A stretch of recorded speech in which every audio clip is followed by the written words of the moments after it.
Awesome. Cool. We are finally live. With me is WindyQ, who is not Hollow Purple, like I said before, and definitely not some other people I had lined up. You are no offense, my third co-host that I was gonna beg for. So welcome. None taken. It's good to be back. Sorry to disappoint. I too would rather be watching Ben right now, but um, happy to be here. Yeah, I mean, long story short, I think I don't know if you've been keeping up, Wendy, but there was a lot of crazy things that happened with this one bout. Namely, Niantic decided to go and break their entire game, and so that got delayed. That delayed this showing by a week, and I then did hear about this. Yeah, yeah, I these days I'm pretty much playing, sporadic GBL. I'm a little tuned out of the faction scene, but yes, I did notice that this bout was extended by a full week. yep, and then hey, homie is very happy to see his great Hey, benefactor homie, on what's up, screen. bro? Homie is of course Wendy's latest miracle project. Miracle's too strong of a Oh, word. he would have got there without me. Protege, I guess. Yeah. I'm realizing I should probably get the chat going elsewhere because I can't quite see it on. Yeah, it's a little tricky. I think you can see the words, but the names are kind of funky, so it is what A it is. little obscure. Yeah, I'll Yeah. just follow on my phone. So we'll wait for people to come in, but let me just set the stage in case you haven't been paying attention. For those of you that know, Windy is a ex-stonks. Decided to take a step back, focus on non-addictive things, but decided to come back and chip in for an awesome cast.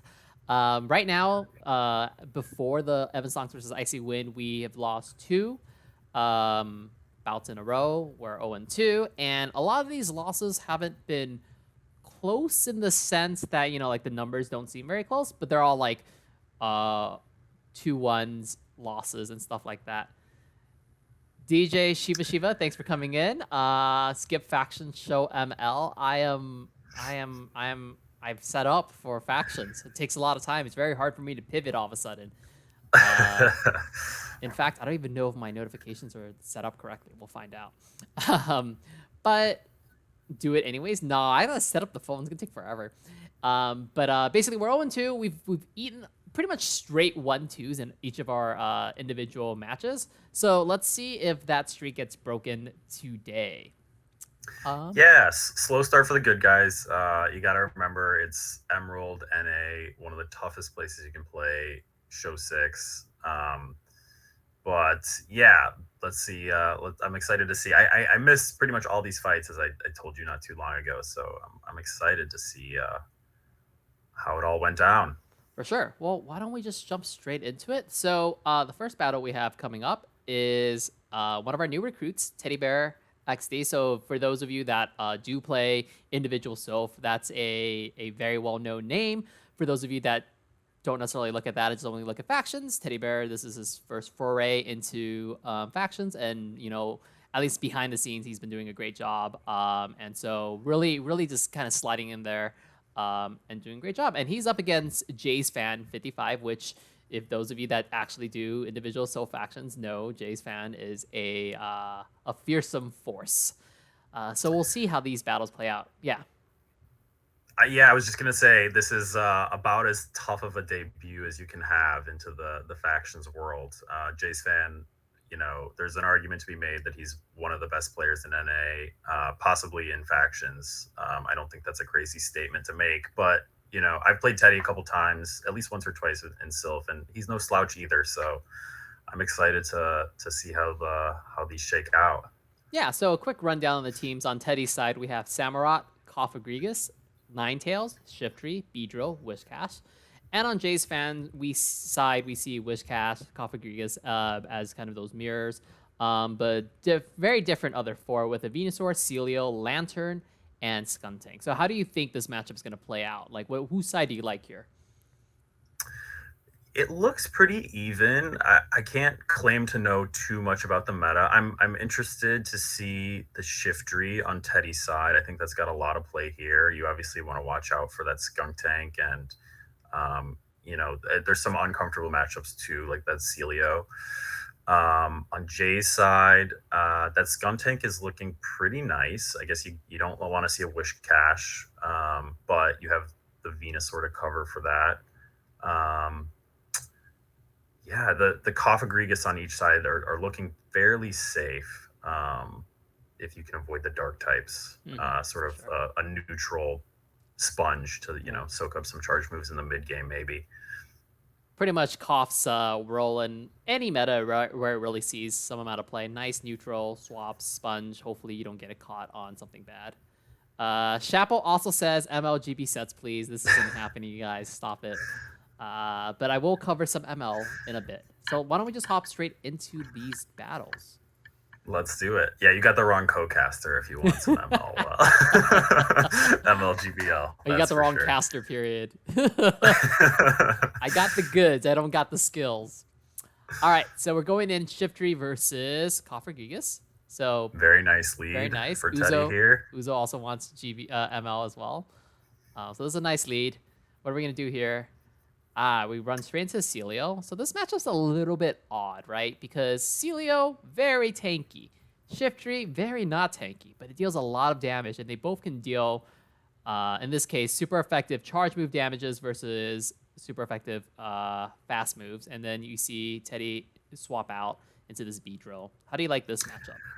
I like this play from Teddy so far. He grabbed a shield, and now he's basically swapped into the B-drill because, he knows even if he doesn't command switch, he's sort of ditched his Mon that has the worst matchup against Coffagrigus. So, Whisk Cash in the back, kind of neutral. And if he does maintain switch, he'll end up with that Shiftry right where he wants it.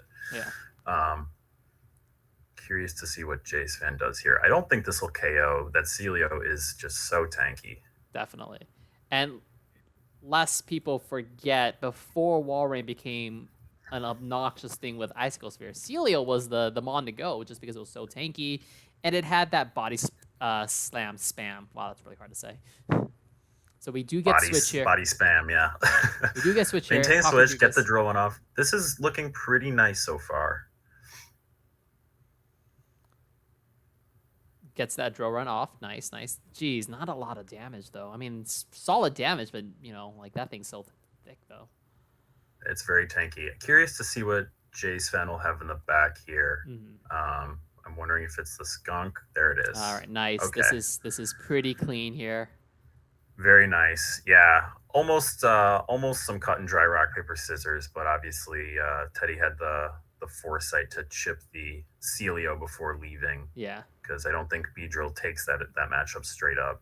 Gotcha. Yeah, and so we have in chat from Varun, DJ Shiba saying he loved the Shiftry pressure. So yeah, I mean that's kind of one of the benefits that you get from running Shiftry, right? You just get to really dictate where shields are going to come on or off. Yeah, shields up, it's a really dangerous Mon, especially if you catch a Coffagrigus or even, like a Lantern where you can just gain energy on something that doesn't have a lot of fast move pressure. Opts to not shield that one. The Wish Cache barely survives, but looking pretty solid now. So we can just farm down. It's a little dicey, but clean farm down. Yeah, those poison jabs just do so much. It's crazy. Let's see how much this foul play does to the Koff. You think it's gonna kill? I think this will KO. Yeah. Boom. Clean win. Very nice. With clean that win. shield Very just well as a safety blanket right there. And what a Factions debut for Teddy. He's claimed he's taken a win off of. I think Teddy played last week as well, but oh, he did. Okay, my mistake. All good, but I mean still impressive nonetheless. Let's see if he can pick up his first match win here. So game 2. We're gonna load in. Let's see how we adjust here.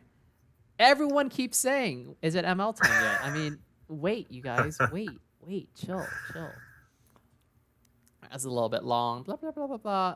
If you want to waste like 500k dust, use Shadow Shiftry. I have a Shadow Shiny Shiftry that's rank 40 something, and I want to build it so bad, but I don't want to waste the dust. All right. Also, great lineup here.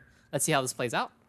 Very instant nicely, swaps into this Wish Cache, and then now we get the Shiftry. Like, how do we lose from this position? This seems like insane, right? Well, yeah, it's a bit of a bait game. I would expect Jay's fan to invest at least one shield here, At least but we'll represent the see. blizzard. Right. No, just goes Oh, okay. okay. Wow. So what do they have in the back? That's the real question. Yeah, maybe they were trying to lure the shift out somehow, and they're double weak to it in the back. Well, what else would they have? A Um, cough in the back? could be coffin. I can't see the lantern coming out. I don't think it has too much play, but Yeah, we'll find out. we'll see how this works. Straight leaf blade here is the way. Skunk Tank's resisting both these moves, and leaf blade is just stupid efficient. So Yeah. we'll see if he can get the second one off here. Nope. Not gonna make it. But this looks like a pretty commanding position. Like, what could go wrong is my question here. I guess the coffin in the back would be pretty tough. Let's see if that's what we get. All right, so And this is a tough call because if you do think it's the coffin, you might want the health on the Whiskash, but you're also not super pressed to shield here. yeah, So the second one Teddy lets it go. probably I would invest a shield here. Let's see if what Teddy wants. Teddy opts to shield very belatedly, but still good. And yeah, it is indeed the coffin. So now this is a little bit of a conundrum, right? Like all of a sudden you have this Beedrill, which is fine, but not great, not very good. Swaps into the Beedrill, and now the coffin is Yeah, just gonna. Does it have psychic too? That's another question. We've only seen you're threatened by psychic. We saw in the last game this drill run is not, like not 30, getting anybody's 40%. socks off in this matchup. Yeah. So No shield, Shadow Ball. All right, it's quite a bit of damage, and now the cough more or less gets the farm down. The problem with the Wishcast is that it needs to hit a Blizzard in order to deal the damage, and so the cough knows, or Jay's fan knows this. Doesn't have to shield that. Just needs to shield a Blizzard. Really gets to throw a move. yeah, and this is looking pretty tough. You have to shield here. Do you just not shield here? He just chooses not shield. Maybe just saying, I don't know about this. Yeah, but that cough, wow, it's really, yeah, you don't have enough runway to actually do anything. I would have probably shielded there, but I don't think it mattered. It's just one of those. Let's see. Yep. Yeah, down a shield at this point. Not too much Teddy can do. Yeah. Really well executed plan by Jace Fan there to sort of draw out the shift Definitely. tree and then just get a ton of farm on that Skunk Tank. I mean, I think you could have used your shield, but then I don't know how many more like charge moves Jay's fan has ready to go. So that's like a hard position to be in. But Jay's fan evens it up, and we go to a deciding game 3. So you got to remember, our factions has had a great track record of going 1 and 2. Let's see if Teddy can kind of break out of this. And so we break have the curse. Yeah, break the curse. Picks up another fantastic lead. This isn't a replay of the same. Okay, wait, is this the same video? I don't even know anymore. This is looking awfully familiar, but Yeah. I guess we'll see. Let me make sure this is not. If someone can tell me if this is the same video. Oh no, I remember what happened. Same as game 1. Oh no, so actually, I do remember what happened. We actually have lost game 1 to the annals of time, aka lag. So I am told by my sources, aka me remembering, that we do not have game 1, and Teddy actually lost game 1. So the score, as it stands, is actually 1-2. So that was a deciding game 3 that we watched. So true to tradition, we have gone 1 and 2 yet again. Yeah, I know this is a very unprofessional field here. Trust me, I was like asking who has game 1. Should have written down. Much tease. Yeah, I know. Like I built up all the suspense and then I realized, oopsie doodles. So going to our second battle, much tease, such disappointment. I know. I'm sorry, Varun. I'm sorry. Going to second battle, we have now Bubble Wrapper, another new recruit, going up against Freaky Bot 9. Freaky Bot 9, also another feared and respected individual self-battler. No slouch at factions himself. Bubble Wrapper 1, a new addition, but again, has been very, very instrumental already behind the scenes. And we are going into Primeval. So, Windy, what do you think about both of these teams? This meta is crazy. I have tried to jump in here and there, just like with feedback on team building and for scrims as much as I can. And this meta in particular is, it's just so neutral. It's like very gameplay driven. It's really just about, if you're soft losing a matchup somewhere, you have to be thinking about where you can grab energy. And yeah, it's a lot of these mons are viable. Cradily has seemed to be a staple from these first 3 weeks. Sort of an anchor or pivot that a lot of these team comps are being built around. We've seen a lot of Frostlass, lots of Dragonair. I think this is my first Lapras. And then, of course, you have Munchlax in the mix as well. Yep. Yeah, I'm excited to see what Bubble Wrapper went with as far as a comp, because I feel like he's got some options here. Yeah, so just kind of breaking down the teams really quickly. On both sides, we have Frostlass, Cradily, and Tapu Fini. And then the differentiators on Bubble Wrapper side, Hisuian, Quillfish, Sudowoodo, Dragonair, and on the other side we have Lapras, Amok, Munchlax. So a lot of play. Someone asked in chat, is Fini big in this meta? Tough to get a good one. It is quite important, I think, in this meta. I've seen people be okay playing without it, but generally I think like most plans start off with, do I have a Tapu Fini I want to run, and or do I have a way to beat the Tapu Fini? So pretty Yeah, big. I think because it's a Frostlass meta, Tapu Fini is kind of a nice answer, right? That water gun pressure kind of lets you dictate that matchup in a way that a lot of the soft checks to Frostlass kind of struggle. So yeah, Tapu Fini does seem to be somewhat important to these team comps. I don't have a good one either, so I'm glad I'm not playing in Primeval here. Yeah, well, let's hop straight to it. So game one, jumping straight into a Cradily Mirror. So I don't really know how to play this one out, but I'm guessing you just sort of get a lot of energy and throw. Freakybot's the first to blink. Yep, I think straight grass not makes sense here. Yep. Neutral. Yeah. So some good throwing, just energy wise. You got to throw there because you're already capped out. Yeah, and this is not a bad place for Bubble Wrapper to see this. You're obviously keeping the Cradily off the Tapu Fini in the back. You've got that Hisuian Quillfish. Okay, let's see. This is kind of an interesting call. Stone Edge just the KO. Yeah, just a little bit of oomph. What do you come in with? Sure. Quillfish. Nice farm, I guess. Yeah. I like this play. Get a little bit of energy. So Quillfish is kind of a new mon that hasn't seen play until this season. So it gets runs into this Munchlax. Very interesting. The Munchlax is on Lick. We see Bubble Wrapper running Aquatail Shadow Ball. Right, rocking the poison jab as well. This is kind of it's not a bad situation to be in. It's just sort of, you have to be asking yourself, okay, what's in the back? Do I need to try to catch a move or hard swap? Interesting. Opting We to swapped just there. bank the energy. Yeah. Into a Frostlass. Very nice. So this is kind of where this matchup comes into play, like you were talking about, right? Like this Tapu Fini should be able to put in some solid pressure against Frostlass. But it does have to be a little bit wary of those charge moves being down a shield.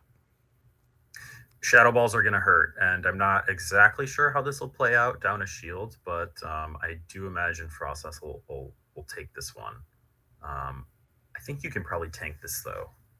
Yep. So what are we doing here? We got to throw. Ooh, got a little bit greedy there, I think, trying to farm up a little bit extra. This is now pretty rough. We could have thrown. Yeah, he's going to off the shield. Yeah, that's a costly decision there. Because, yeah, if you save the shield for your Quillfish, I think you're in a decent spot. Definitely. Just because that Munchlax is going to threaten with the Bulldoze. Yeah. And I've totally lost count. I never have good counts with this. But yeah, one Bulldoze. Lick counts are tough, and you're only pressuring with the Aquatail here, which is, well, we're on Poison Jab, I believe. Move.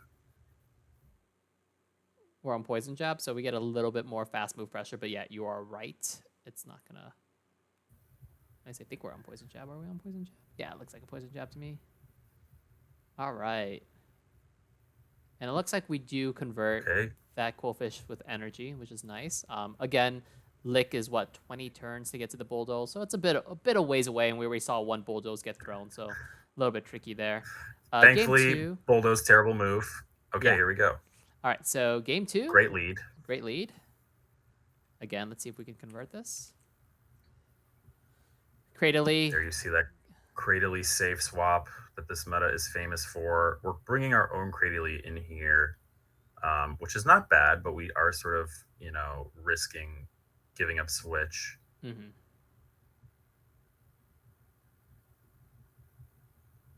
Fortunately, Quillfish in the back, if it does end up on that Frostlass, not the end of the world. Ideally, you have a shield advantage in that situation, but we'll see how these guys like to play it out. Yeah. I'm guessing Bubble Wrapper probably wants to at least invest one shield in here. Just to give the option of keeping switch. No, chooses not to. Eats Stone Edge.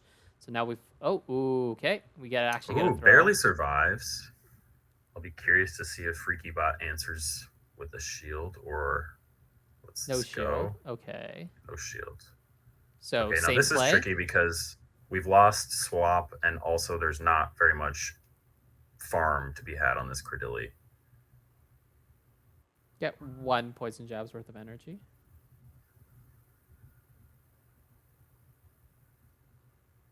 Skullfishes gonna have to fight.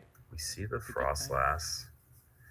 And because FreakyBot led with this Frostlass, I would expect to see another Tapu Fini answer in the back, but we'll find out. Just go straight for that Shadow Ball here. Seeing if FreakyBot chooses to respect the Shadow Ball and shield. He does. Yeah, so this is like, I mean, it's not the best, but it's not the worst. It really does depend on what's in the back. Nice catch. Makes a very nice catch. If this is an Avalanche, you'll obviously be resisting it. Nice. Very nice. Still, wow, that's so much damage. Okay, now this is bad. This is tricky. Yeah. Amok is just going to build up, so much energy here. Amok is probably going to be able to jab this all the way down and throw some energy or even debuff the Quillfish in the back. So I think this is probably going to be a loss. Oof. All right, so that's good that we get this Aqua Tail off. Let's see if what it does to the Amok. Amok chooses a shield. Interesting. Respect the shield back. I think you have to shield in kind. I don't think you can get the jab down here, unfortunately. You need to throw Aqua Tail? I guess you got to go for it. Okay. So chooses to go for one extra jab. So that puts you up at one jab. What? Shadow Ball's 55. You need 48 more. That's quite a bit away. Yeah, Aqua Tail not going to be enough here. And I think that was on the... Was that like on the 5 cycle that time, I think? So I think so. Yeah, that's kind of tricky. All right, so... FreakyBot even things up. And now we have exciting... Really leveraging that Cradily safe swap. We didn't have a hard answer for it in the back and had to answer with our own, which, obviously in situations like that, you're risking losing swap, and that ended up, being where the game was decided. Definitely. This looks like a great lead, though, going into game 3. Is it rock throw or is it counter? Let's find out. It is a counter one, so that makes it not as good, but you still get to these rock slides relatively quickly. Of course. That's true. And that makes sense. You like counter here for Cradily and Munchlax and even Lapras. Yeah. Let's the Avalanche go. I like that play.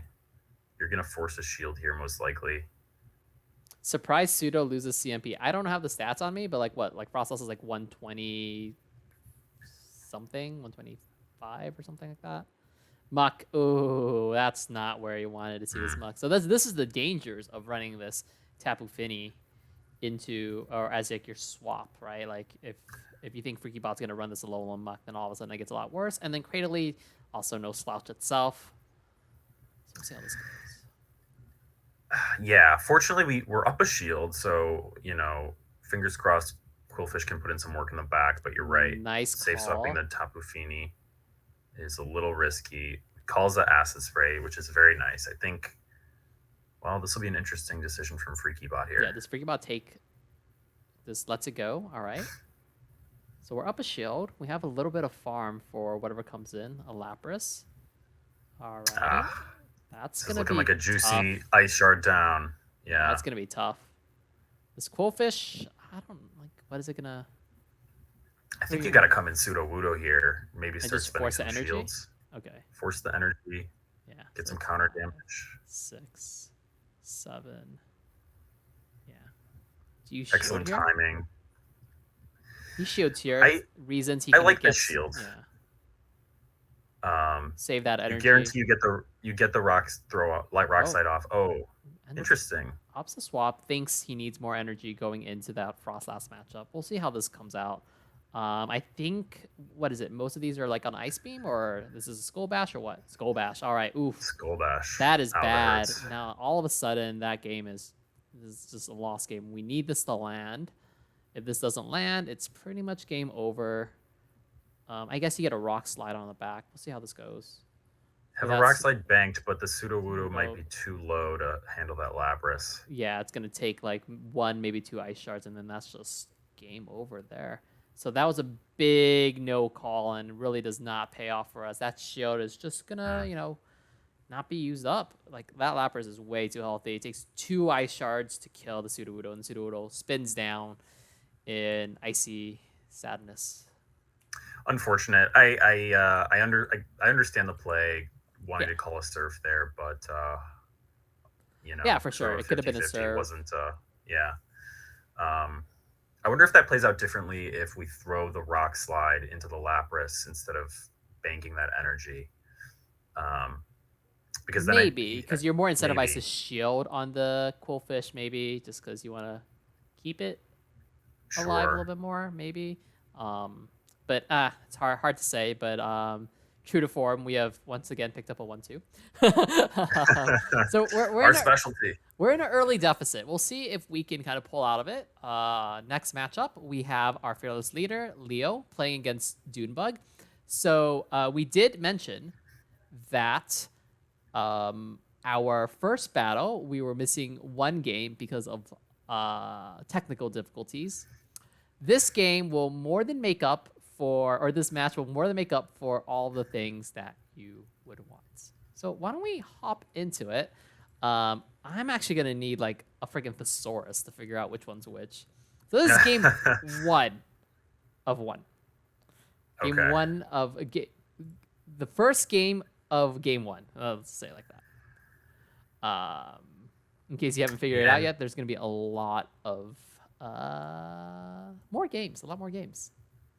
I know Leo was mentally prepared to have some replays for this set, but I don't know if we thought lag would be the culprit. Yeah, no, this is a little bit crazy.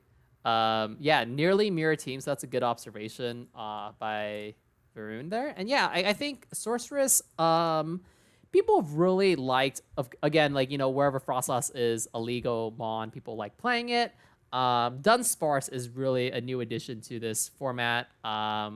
Having getting that rollout, people have been really liking it, especially as a solid counter against Frostlass with that nice draw run. We see Leo rocking this double with its very nice double kick. I'm a big fan of double kicks. Me too. We we love a good double kick on this stream. Leo opting to chip this Dunsparce with the avalanche before bringing in his double. I like this for the play straight a lot. farm down. It's a little bit close, but Leo manages to convert, and now this double is loaded. We'll see it on Body Slam Payback, I believe. In previous iterations, Leo has rocked Wild Charge, if I remember correctly, but identifying that Payback is probably a little bit good, and something happened there. Okay, yeah. So I'm gonna need someone who actually watched these battles live to tell me if that was the reason that we had to. I don't know what's going on here. Yeah, I think Dunebug may have gotten a couple extra double kicks in there because Leo should have been able to get off more of those moves without having to shield.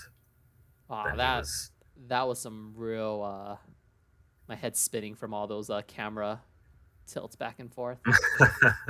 We love this game. All We right. just absolutely adore it. I don't know why I do this to myself. Drill Run eats it on that Frostlass. Ouch.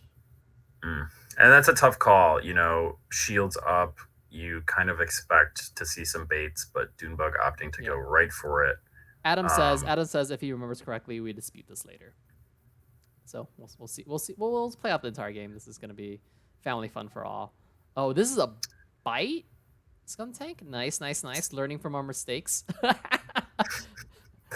Yes, that's right. We were haunted by a bite skunk tank, I think, in week 1. Yeah, we were not quite ready for it, but really makes sense here into Frostlass Hypno, just getting that bite. It's very nice. Double, however, is going to be a freaking menace. Yeah, it gains energy so quickly, and it just can throw out these stab body slams, not unlike Vigoroth. It's like a tankier Vigoroth, I think, with a better nuke, even. Let's see how this goes. Yeah, Skunk Tank just going to be too slow to the charge moves, I think, here to pull this off. It's going to get like 5 body slams here. But, just wall charge. Nice. Very, very clutch. All right, so I am informed that we did dispute this, so that's why we are playing. So for those of you that are not familiar with how Factions Dispute works, because it does take some time for the referees to get around to the battles, usually the recommendation is you can put your dispute in, but play another game in the meantime. If the game ends up being the same result, you don't submit the dispute.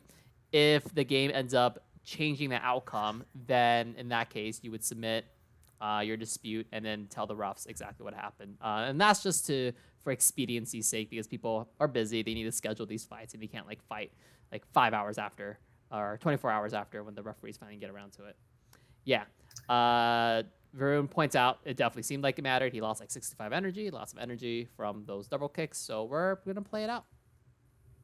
Yeah, and there's nothing quite like having to play a rematch after, getting screwed over by lag. It's maybe one of the worst feelings in Show 6. Dunebug wants to battle. All right, so with this, whoever requests the rematch whoever has the rematch getting requested gets to pick how they want, whether it be the same team, same lead, stuff like that. And so it looks like we're running very similar teams, if I'm not mistaken. Yep. Yeah, I'll be curious to know if it's just same lead or if backlines are the same as well. Yeah. Dunebug not opting to hard swap this Beedrill out like he did last game. Choosing to go down on shields. Leo's opting to sink both shields into this Frostlass here. X Scissor, nice bait. X Scissor bait. The real question is, how's this going to work out? Is Beedrill a 665 or what is its drill run counts?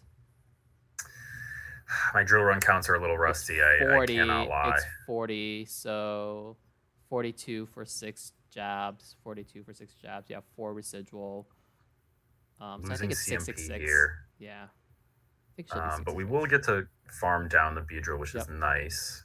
One other thing about rematches that's a little bit unfortunate, and we'll see this Dunsparce just wreak havoc because it's gonna get to this. Oh, what the heck happened there? A little bit of glitch, I don't know, or kind of hitching. I don't know if that actually changes much, but we see this drill run absolutely wrecking this thing. He opts to bank the moves and go out. Is Dunsparce lagging? Yeah, I think the Dunsparce really did lag that time, so we might actually see it go the other way in terms of a rematch. I mean, I know the answer, but a rematch on our rematch. We love those. Yeah, Dunsparce a little dangerous here with shields down. Skunk Tank does not like eating those drill runs. We have a double mirror in the back. Leo was earlier to swap, but as we've already noted, there's some lag afoot. So yeah, this is probably going to be a wild charge. And just something to note that I don't think it comes up as much because you could probably telegraph that the Sun Tank was going to be on bite. But for those matchups where really, the very first game is you trying to suss out what movesets your mons are, a rematch is quite detrimental for people trying to, have their secret tech coming out. So that's just something to note really that it's a little bit unfortunate that Leo was forced to tip his hand on the Skuntank. Again, like I said, you could probably guess that it would be on bite, so it wasn't as bad. But in general, like you kind of don't like showing your varied moveset mons in game one only to have it be a replay. Yeah, that's a great point. On the flip side, we got to see that Dunebug's double is rocking Yeah, the wild charge over the goes both payback, ways. which again to be expected, but Yeah, yeah. definitely. So I am told by my secret sources that that was indeed disputed on the other way. And so we're gonna have game one, part three. Great. I'm starting to lose track. I'm Let's starting to do it. lose track of which games are what. But game one, part three. This looks very familiar. It's almost like deja vu. Why Hmm. take 10 minutes to battle? I don't know, dude. I don't know. When you can just battle for 30 minutes. That's a good point. That's a good point. Um, I will just say right now that Dunebug and Leo, I heard, had great communication during the course of these battles. And so kudos to Dunebug and Leo for having to put up with whatever the hell we're watching right now. But for the third time, not the first time, we're watching Frostlass into Beedrill. Dunebug is opting to play the variation where he keeps the Beedrill in, gets that early X's or bait in, which is going to be pretty detrimental to Leo's chances of sticking this Frostlass. Leo opting to stay in. I guess he knows what exactly is going on. Hey, Bubble Wrapper! Thanks for the subscription. I did not switch my animations over, but thank you so much for the subscription. Really, really helps me do very odd double kick actions. Yeah, there's some redemptions to be made now, I think. Yeah, Welcome in, Bubble Wrapper. interesting. We're So on. Leo gets there on this. Kills the speed drill. No shields on both sides. What's gonna happen? Yeah, we'll see what Dunebug elects to bring in here. It's Frostlass has enough health. It's going to be kind of a tough farm down, especially for the Dunsparce. I think we'll be eating an Whoa. avalanche here. This is a very interesting swap. Were we trying to catch a rock slide here, or I think Leo is probably just, sacrificing guessing that, this? yeah, that the energy on Frostlass will be more efficiently used elsewhere and Yeah. sort of sacking the skunk tank, which I don't mind this play. The downside is that because this gun tank is on bite, Dunebug gets to really dictate when and how much energy he wants his Dunsparce to have. And we know Dunebug is very, very good at this energy management game. So Leo opts in going with double for the long farm down. Gets swapped back with a double. Because of that swap in, we get to not have a move snuck in because we're slightly off. Yep, and this is looking okay because Leo swapped. He will have an opportunity to catch and or snipe with that avalanche he has banked. Um, we'll see exactly how this plays out. It's a little tricky now because the double on Dunebug's side is low enough that you don't really want to waste a whole avalanche on it. We also know it's rocking wild charge. Fortunately, it looks like Leo may be able to farm this down. Unless it throws a body slam here. Okay, so Leo's gonna go for the farm down. Goes for the farm down. Has a little bit of a double left. Yeah, and this is looking really nice because we have that avalanche in the back. Frostlass is going to win CMP by miles against Dunsparce. And we get this body slam chip to boot. So, oh no, interesting. So on a swap, that's one turn, and that's just enough time for this Dunsparce to throw that rock slide.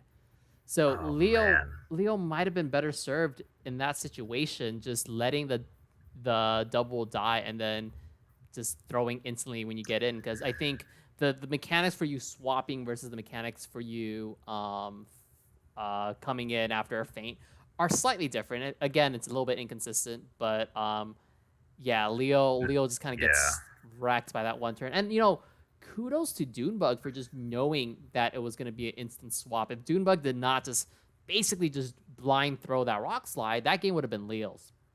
But as it goes, That's exactly right.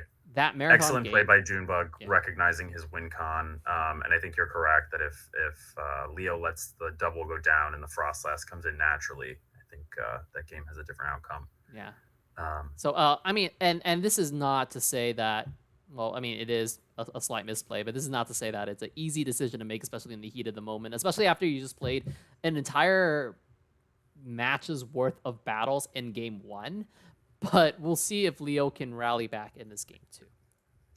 No shame on Leo. There's nothing more intense than a replay, let alone a replay of a replay. So you can't fault anybody for Well, making what that play. about the Frost Last Mirror? Is that intense? It's an intense one. Yeah, not my favorite. Definitely a bait game. We've seen Dunebug make some great calls so far. We'll see if they continue. Leo Tries to making a catch, very nice catch. but is it an avalanche or is it a shadow ball? Either way, you're saving a shield.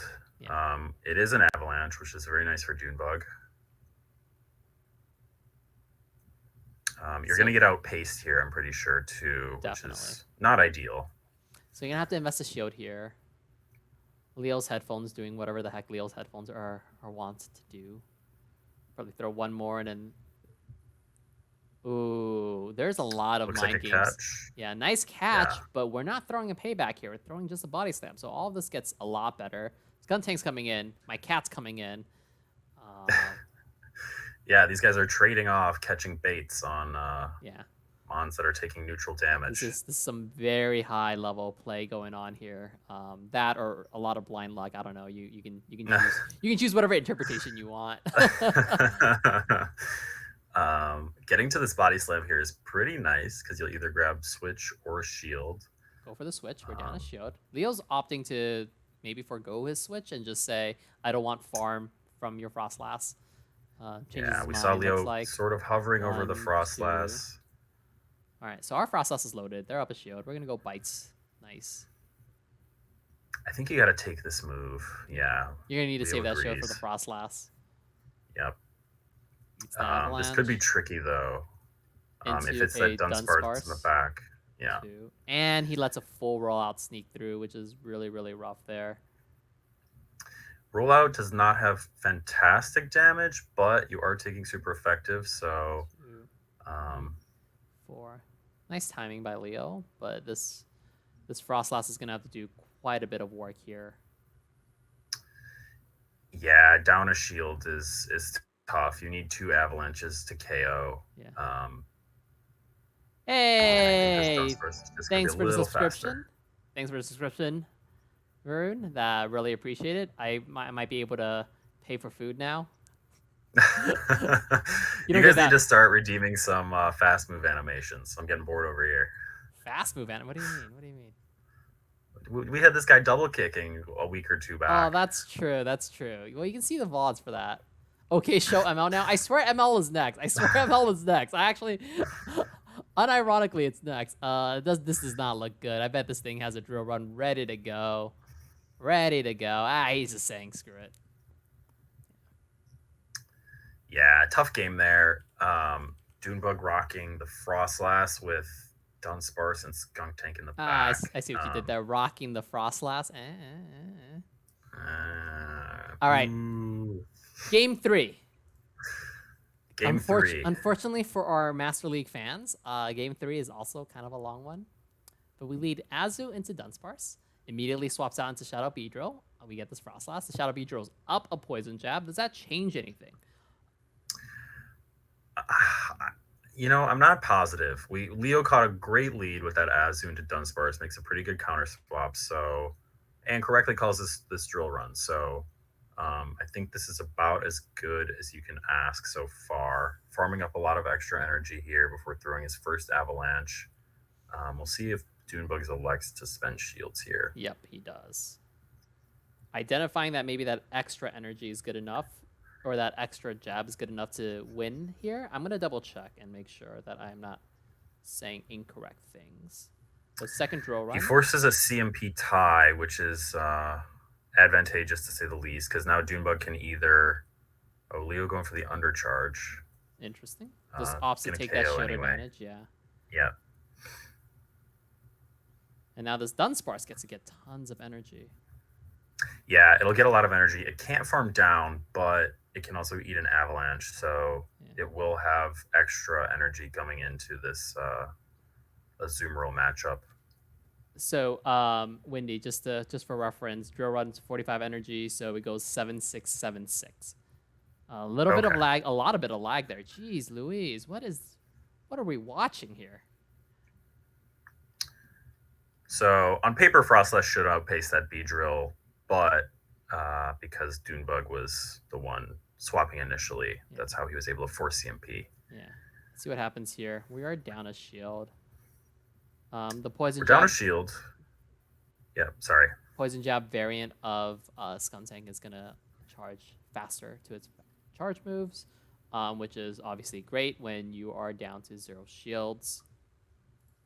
Yeah, double gonna put in a lot of work here though, because you can tank a crunch, you get to a lot of body slams, and then we also have Frostlass in the back, so you can soak up some energy before bringing the Azu in, or Yeah, threaten an avalanche. for sure. This is looking pretty good for Leo right now. Well, we'll see because this Skuntank is okay. It's forced to throw here. Dunebug recognizing that the Skunk Tank has played against the Azu and the Frostlass, whereas that Dunsparce is kind of stuck if it's back on the Azumarill. Yeah, Varun says, I'm guessing this got disputed. Dunsparce definitely had a move. You would be correct in guessing that. Leo making a very nice catch. Curious to see if this is a Sludge Bomb or a Crunch. Nice. Ooh, undercharge there. Liking that. Very nice undercharge, but I mean, you're like, so yeah, that's not good. So So low. this match does indeed get disputed. So we play a 6 game out of the set. So here it is, same old, same old. We're gonna rock through this again.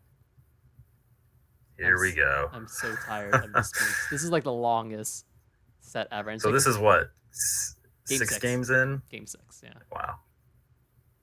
All right, same play out. We get this Skuntank. Leo's a little bit slower to the swap this time, but so what do we rock? We're rocking Dunsparce double poison jabbers. Am I correct?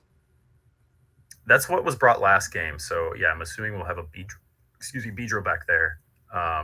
And if Dunebug is able to grab a shield advantage, that could be dangerous because, as we've seen, that drill run does a lot against Frostlass. But the tricky thing here is that you also need Switch to have everything lined up, right? You want your Azu to be lined up against the Dunsparce. You want your Frostlass to be lined up against Beedrill, but the Beedrill lineup is not great if you're down a shield. So I think now Leo can sink an extra shield into this matchup to try to win Switch. Yeah, Leo can force that second shield here or command switch. I like this shield, especially just given that there's not a lot of health on this double. So even if Dunebug does shield in kind, there's not a lot of farm to be gained. Yeah, and so now shields are down. That's kind of nice for the Azumarill too, because I believe I saw it's rocking Hydro Pump. This is an interesting call.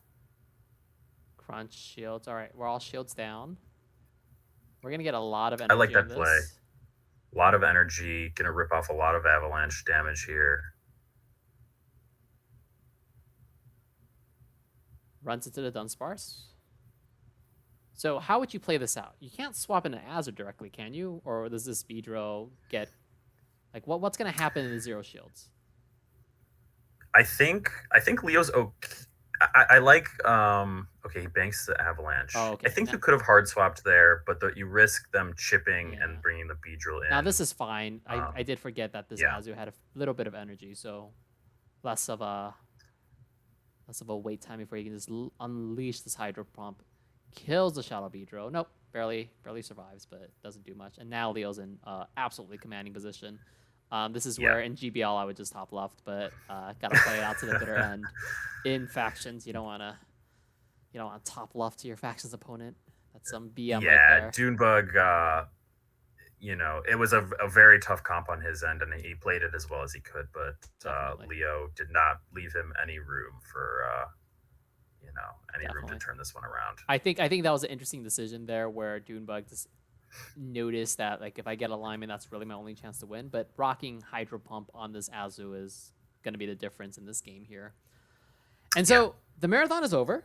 We end up going 1-2 in that, and so once again we go 1-2, and we are at a early deficit of 3-6. Now we get to play the chat's favorite format of all time, Master League. um, Let's so go.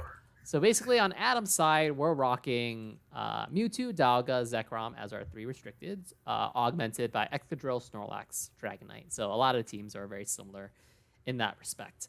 On Uber Judgment's side, we have kind of spicy picks. We have a Mega Blastoise. I just wanted to highlight that. So this is the first cycle that Megas are allowed in a limited capacity. Mega Blastoise, Venusaur, and Charizard. I think it's only one of the Charizards are allowed as restricted picks, and Mega Beedrill is allowed as a unrestricted pick.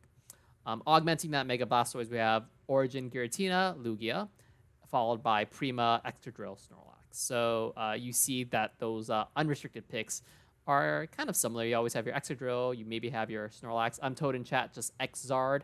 I don't even know which one that is. Yeah, I don't know which one that is. That's the dragon one.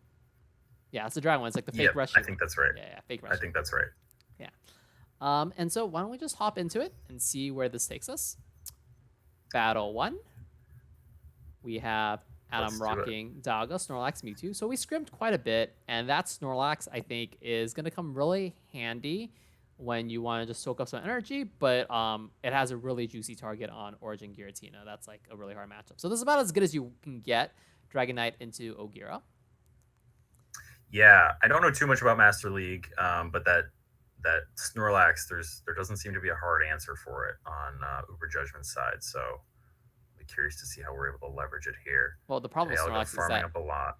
The problem with Snorlax is that it sucks. So that's the downside. But onto an Origin Giratina, it's insurmountable. So nice shield there, identifying that was a Thunder. It looks like Adam's planning on staying in with the Dialga.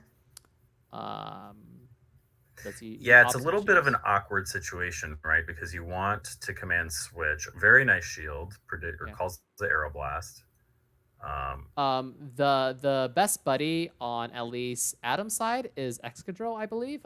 So not a lot of other mirrors to go around, and really prioritizing winning the Excadrill mirror, I think, was Adam's decision here. We'll see if that pays out or pans out. But for now, Dialga number 2, Thunder, takes both shields. But this Lugia is really loaded. I'll say this right now. Lugia has been a thorn when I'm playing GBL, just because it's so tanky, as you can see here. Opting to come with the Snorlax, it's a little bit of a tricky situation here. You obviously want the Snorlax lined up on the Ogira, but you don't have that choice right now. So chooses to come in and get some farm. Like I said, Snorlax kind of sucks, so the energy doesn't really go anywhere.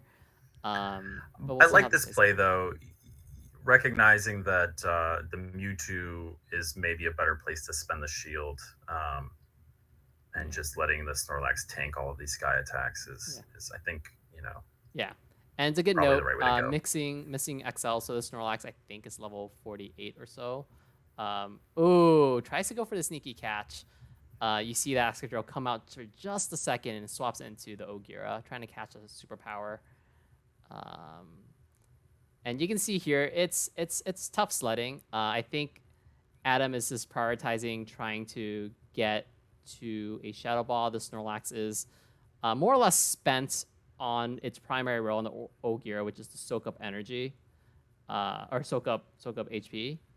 And now you need to actually rely on Mewtwo to kill Giratina, which is kind of like a very dynamic matchup. You would think that Ogira wins handily, but there are a lot of situations, like here, for example, where you get to deal quite a bit of damage to the Ogira. And so... Yeah, up a shield, the Mewtwo seems safe, but the fast move pressure in Master League is just almost non-existent. So we'll see how this goes here. Yeah. So do we have a good count on the Excadrill? That's the real question. I think that's 3 mud shots, possibly 2, given that they might have not thrown one when they showed initially. 1. And here's 2. This should kill. This looks pretty comfortable here. And so correctly identifying that the only way to beat the Ogira, paradoxically, was actually going to Mewtwo and then saving that Snorlax for an Excadrill where, you normally would want it the other way around. Game 2, I didn't quite catch. I saw Excadrill lead, so we'll see how that goes out, and then we'll see how the other 2 games go. But once again, we're up early in this set. Let's see if we can convert that. Excadrill mirror, so this is pretty much where you want it. Let's see if this Excadrill is best buddied. It is not best buddied, so you do win here. Very nice. Nice swap. Going for the catch, gonna chip before exiting the Lugia matchup, Yeah. if we exit at all. This was a rematch. People need to tell me what are rematches and not rematches. This is apparently a rematch. Of game 1? No. No, can't be of game 1. Or maybe it was game 1. I don't know. Was it of game 1? Adam, can you this is a rematch. Well, we see this Dialga into Lugia, Aeroblast, Wackaroonies. Gonna eat the Aeroblast this time. Yeah. Aeroblast is like a really awkward amount of damage because in and of itself, it doesn't deal enough. Ooh, that's lag. Lag game 2, so rematch of game 2. So yeah, we're watching the rematch of game 2. We don't know exactly what happened in the first game, but Adam maybe accurately sparing us the agony of more rematches. We get this farm down, but they're gonna get a farm down on their Excadrill. We get an Iron Head off. Get to the Iron Head. Very nice for Adam here. Yeah, that's their lag is so obnoxious. Yeah, this week of factions, or these fortnight of factions, absolutely miserable. So what are we going to come in here? It's a little tricky because it's tough. Yeah. Excadrill's up on energy. We're up on a lot of energy. So you're going to have to shield here. Yeah, this fortnight of factions was absolutely miserable because of all this lag and whatnot. Electing to catch a move on Mewtwo here. I guess we'll see what's in the back. This Excadrill is always ahead. They're always ahead. Oh, and they're not ahead. Up 2 shields. If I were Uber Judgment, I'd sink a shield here, but it also depends on what's in the back, right? Yeah, sink a shield, throw the drill run. Depending on what's in the back, you can catch the Psy Strike. Nope. Adam says. And this is pretty much a 50-50 without knowing what's in the back. Yeah. Nice play from Uber Judgment there. 3, 4, 5, catch. No catch. Gonna let it go? Or it's gonna let it die? I guess another option is you just shield here, drill run, and then have Excadrill. Okay, so let's see what's in the back. Mega Blastoise joins the fray. I tried to make this work when I was playing against Adam. Hey, Adam! Oh. Hey, Home Errol, thanks for... Hey, homie, thanks for gifting a tier 1 sub to Adam. And hey, Adam, thanks for the subscription, even though you may not have intended on it. So yeah, we actually played this a bit, and I won all the time with Mega Blastoise. It was never because of Mega Blastoise. It was just like, I have a third mod, go. It was always like hard comped. It seems like it's tricky to maneuver, right? There's 3 dragons on Adam's side, but a really nice hard answer to the Excadrill. And Yep. Judgment got it right where he needed to. Yeah, I think you could do that with other mons. Like, yes, Lugia is less of a hard counter, but it's way more flexible. And you see the Lugia coming in. But we end up losing this rematch, or this match in general. And we go on to game 3. Decisive game 3. Once again, we need to win this one to kind of break our... Oh, Dragonite to Lugia. Not great. Instant swap out. Go into this Mewtwo. 4, 5. Yeah, this Lugia is just so chunky. It's so good at just soaking up damage. Taking a shield in this case, that's even absolute better. Stat stick. Yeah. Right, and without a hard answer, Adam electing to leave the Excadrill on the bench this game.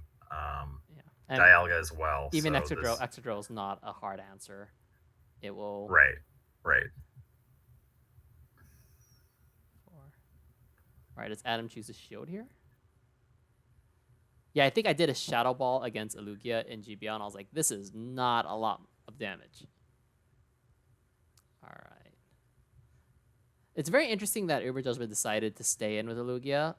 Didn't choose to find something else. This makes me think there is no Ogiratina in the back, but maybe he just says, whatever, man. I got this.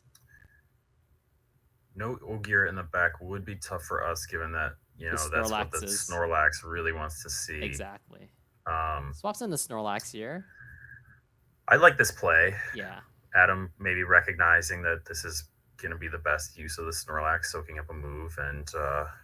saving the Mewtwo for later. Yep. Chapo is fond of saying that. That's a lot of damage. Is fond of saying that basically Snorlax is a third shield. And we kind of see it here. Third, fourth, and maybe fifth. Well, yeah, it's a meat shield. It eats that just fine, and we run into the opponent's Snorlax. Okay, a little tricky. Looks like we're just gonna go for a little bit more lick. Ooh, a little bit mistimed. Gonna get a move off. Maybe it's for the best. We'll see how that works out. You might honestly have wanted that superpower to go off before, just so you give less farm. But Sure. we'll see how this goes. We get a superpower off. Does nothing. Better if throw SP. Yeah. Yeah, and we're just a little short there, which is a little bit unfortunate.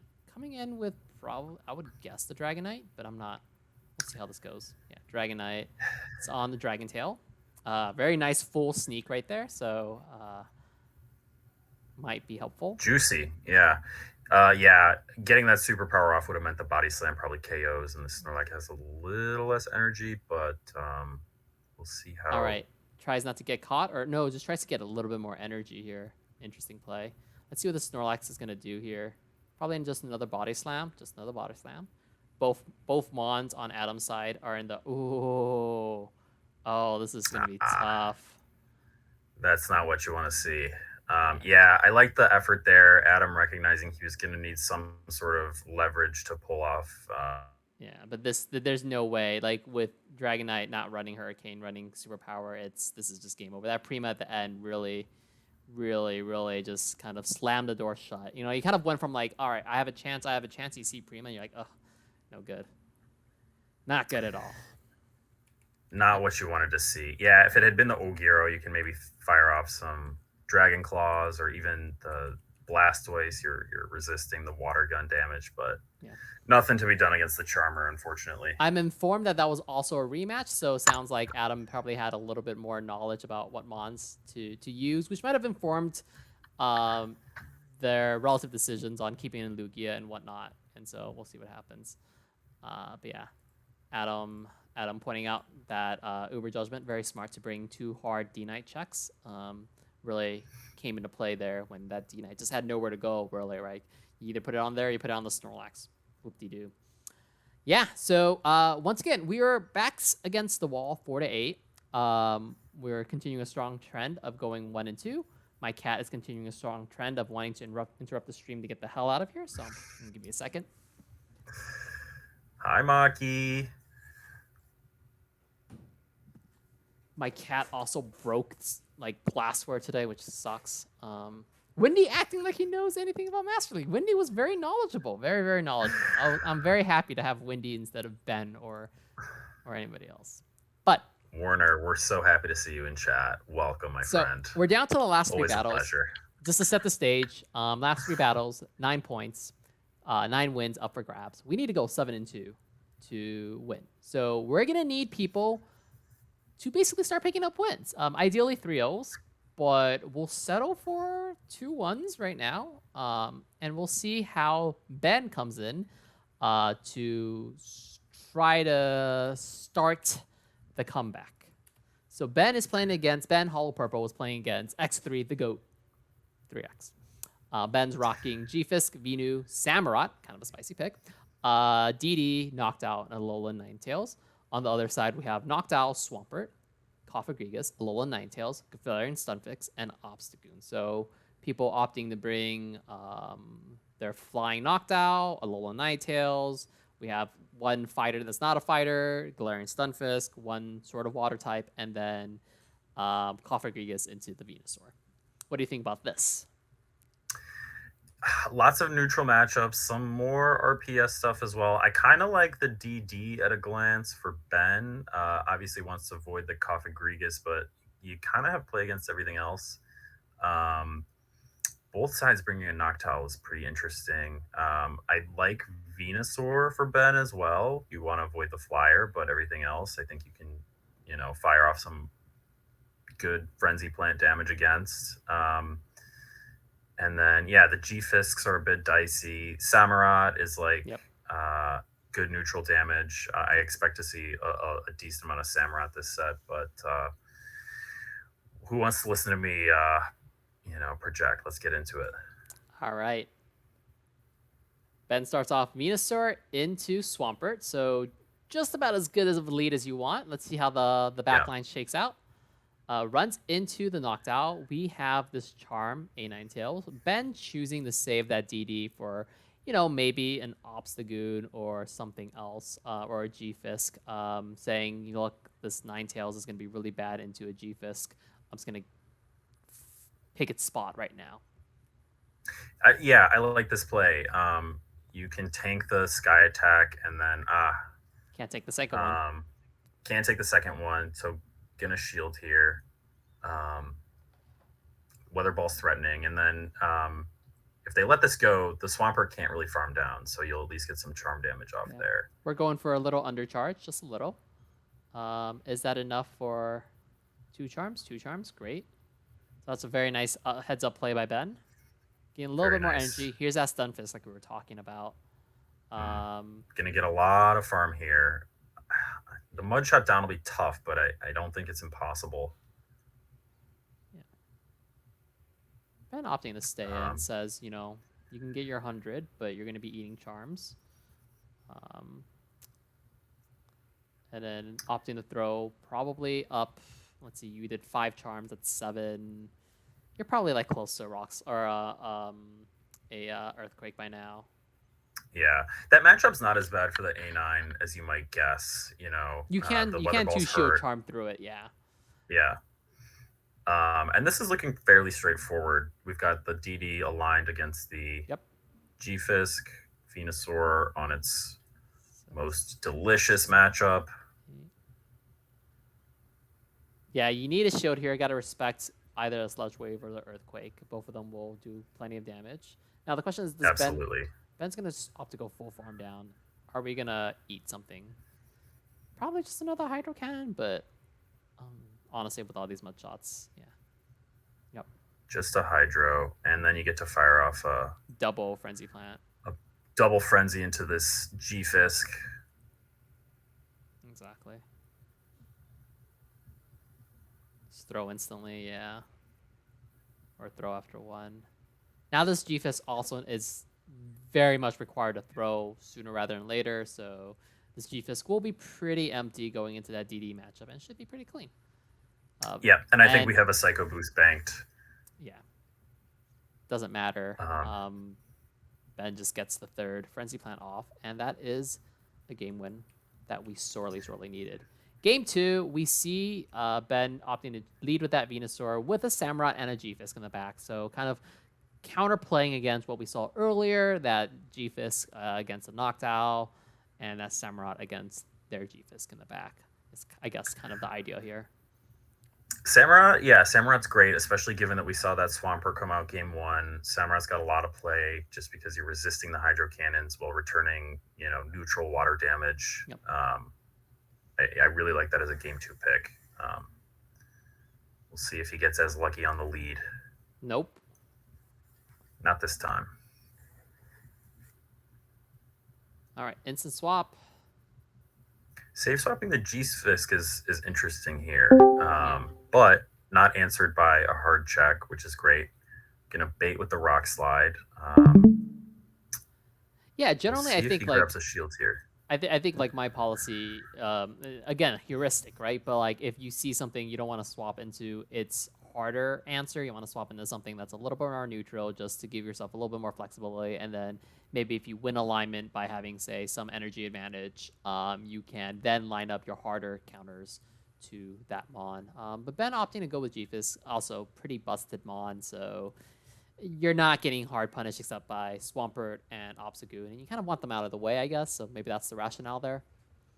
It's true, and at this level of play, you kind of have to throw the heuristics out the window sometimes, right? Like if Ben is safe swapping the G-Fisk. Maybe he's throwing his opponent off the scent of the Samurott in the back. So we'll see how this plays out. The scent of the Um, Samurott. Windy over here waxing poetic. Leave me alone. 4, 5. Ooh, gonna Oh, be a IVs matter. IVs matter. close race. IVs IVs matter. matter. I don't know how good Gets the rock his G-Fist slide. is, but gets that rock slide. Gonna be very clutch. Either gonna get switch or get shield. Either one's I think fine with Ben. Ben's gonna come in with a Venusaur. This Ben is has an interesting call. Yeah, I don't think we've seen Dark Pulse, but no Psychic, so that's good. just opts to soak up energy. Oh, ooh, this is not a Fury Cutter Samurai. We have Ladies a and gents. Waterfall Samurott. Very interesting. But I guess that makes sense. The opposing A9 is not going to resist the fast moves. Dude, Samurot's I think animation is so great. it's very good.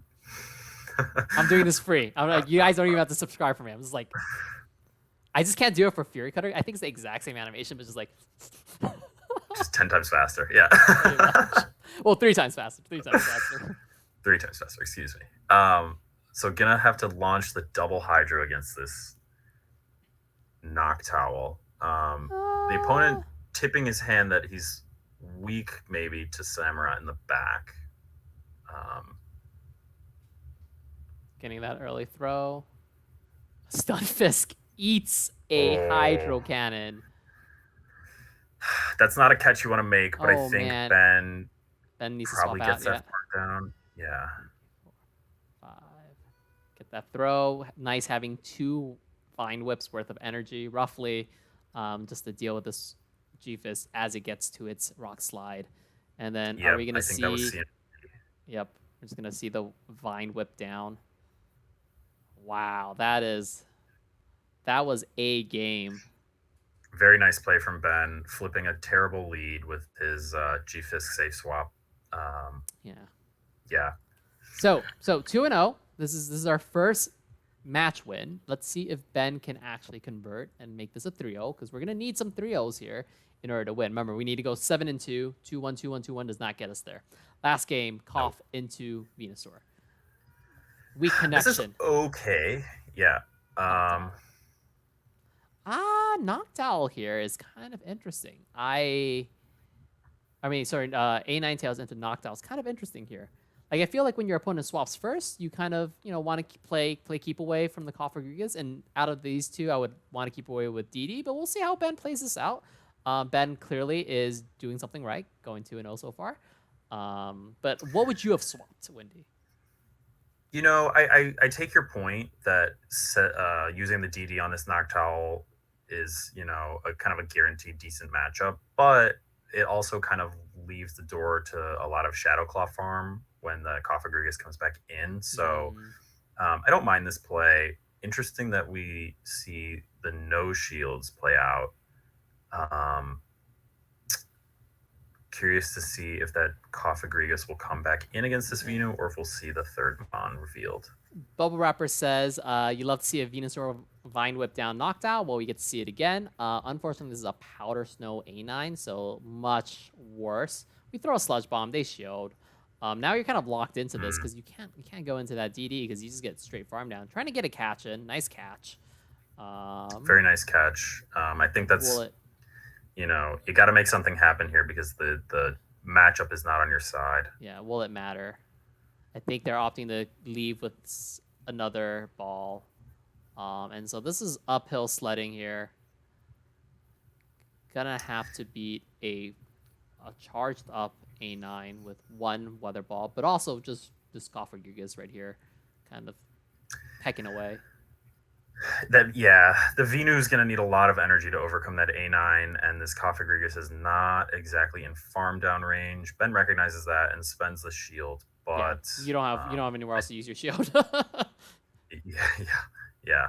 This is going to be tough. So like I'm wondering if you shoot it earlier and try to get switch. I mean, again, everything's foresight, but like if you end up using a shield to get switch, how would this have played out differently? I don't know. Yeah, with the benefit of hindsight, I think it's easy to say, shield your A9 against that Noctowl, and then you can keep your DD away from this Cofagrigus. 3, but 4, 5. And yeah, this is the Kiss of Death right here. You have to shield here, but that A9 is just going to come in and throw, and then you're going to lose. Up a shield too, so you can't even shield. Yep, and we see the expected insta swap combo punch that Pogo PvP is well known for. And that what ball just knocks us out. But still, very good showing for Ben. Definitely, we needed a win there, and we get it from Ben. We're at 6-9. Very nice. Moving into the last 2 matches. So now, again, setting the stage, we need, or sorry, 6-9. No, that's 9. Yeah, we need to go 5-1. So we need a 2-1 and a 3-0. We can get 2 3-0s. That's fine, but we're gonna need a 2-1 at the very least from our next player. And we have Nuclear. Nuclear, not a new recruit, but joined last cycle and has been, was an alt, but recently with some team shuffling, has moved up into a star position, has really made it count.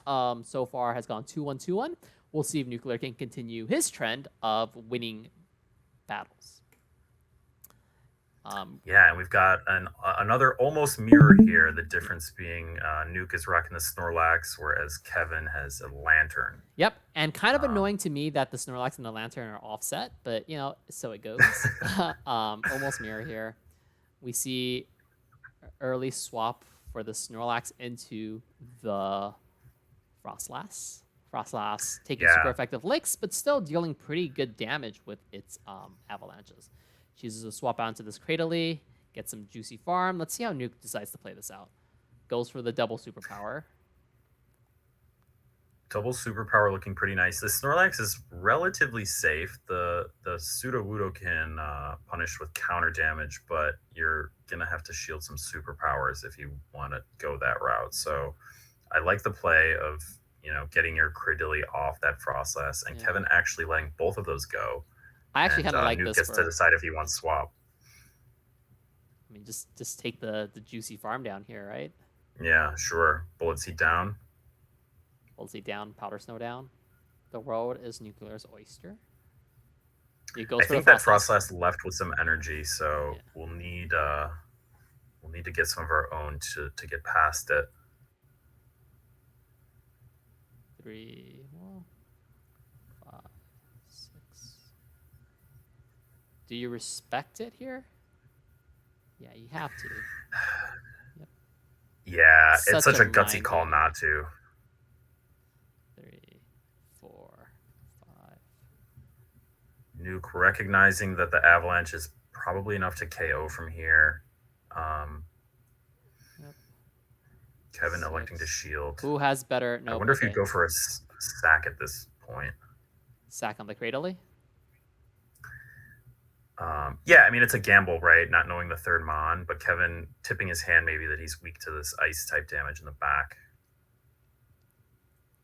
Do you shield here? Do you shield here? Yeah, you have to shield here. Shadow Ball. Okay, that's pretty clean now. Yep. Okay, very good discipline on Nuke's side not to throw instantly. I would have just thrown the Shadow Ball there and probably lost the game as a result. It's tempting, right? Because you can just chip it, bring in the Cradily, but yeah, you want to have that Shadow Ball ready to go for the opposing last. Definitely. This is looking like we're in the driver's seat for game 1. Aurora Beam deals super effective, but still not quite enough. That's a pretty crappy move. I guess you get they get to a body slam? No, they don't. Not quite. Not quite. But even if you do, it's not a bad move on Kevin's part to just not throw, right, and try to get some energy on the Frostlass. I don't think it'll be enough to definitely force a CMP. And there we go. That's pretty good. Hey, King Nugs 0891. Hello. We're just recapping the Evanstonks versus Icy Wind Silph Factions battle. That was game 1 of Primeval. And so we're up 1-0 in this specific battle. In terms of the set, we're 6-9 prior to the scores here. So we're going to need a 2-1 or a 3-0. We'll see if Nuclear can kind of push the advantage here. Frostlass and the Celio. Both sides. This is all right. you're really walling most of Celio's charge moves and resisting the powder snow. All of Meanwhile, Celia's you charge can hit moves. it really hard with the all of them, yeah, with the shadow ball in return. So Definitely. Nuke picking up a really nice lead. Kevin opting not to switch out, which is honestly good for us. We really want to get the Celia out of the way so that D Nair can run Riot. Dragonair has picked up Aurora Beam, doesn't do much, yeah. Dragonair's really picked up a nice nifty tool in his arsenal with that body slam, and it's quite the menace.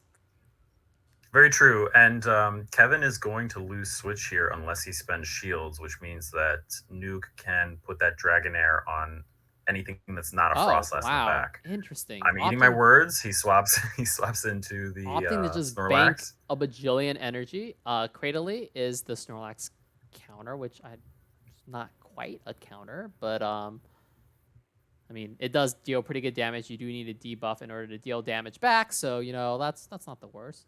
Nuke's just gonna get up to 100. No, throws the superpower a little bit early. Maybe just saying Nice. I want to have some nice farm on my Dragonair is my guess. Maybe take a shield. Yeah. We chatted a bit earlier, but yeah, this meta is just so neutral. So safe swapping the Snorlax and the Cradily coming out doesn't maybe make a whole lot of sense on paper, but that's probably Kevin's best answer. Yeah. We're gonna see a pretty big farm down from this Frostlass here, which is a little scary. And now the Dragonair, I mean, it's gonna deal a lot of damage, but in terms of like on paper, what's a good matchup, has nowhere to go. Right, shields are up, which is great because the Dragon Breath damage will add up as what the heck just happened shields there? are spent. Looks like Nuke's opting to sack his Frostlass. No, that nope, Frostlass has so much energy. You can't sack the Frostlass. Has so much energy here. No, you're right. Will bait the Avalanche. I like that play.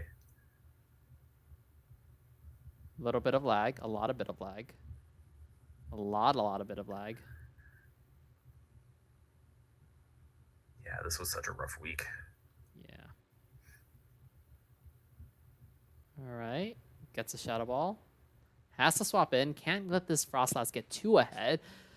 But, I mean, it's pretty ahead already, so I don't know how much you're going to get. Yeah, it's a question of can the Aqua Tail plus Dragon Breath damage... well, do you get to it? That's the question.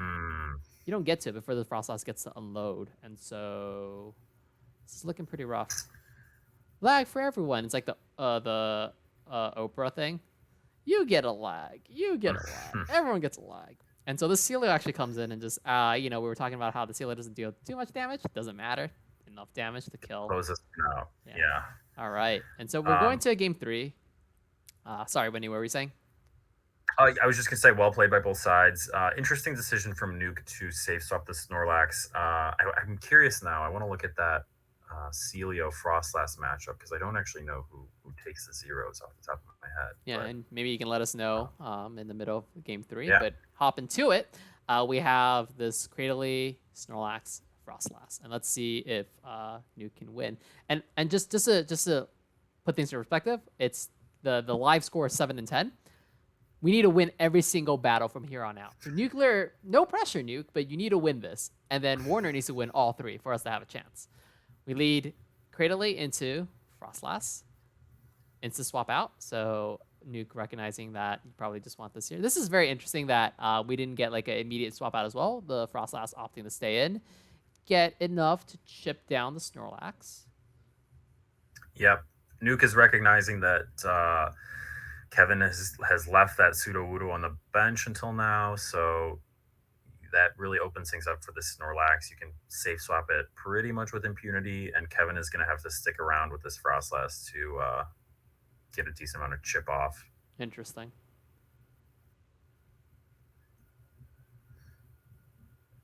Kevin's opting is to kill this Frostlass, or sorry, to kill the Snorlax. And Nuke comes back in with their own and swaps into Dragonair. Oh my goodness. Interesting. Yeah, I respect the play.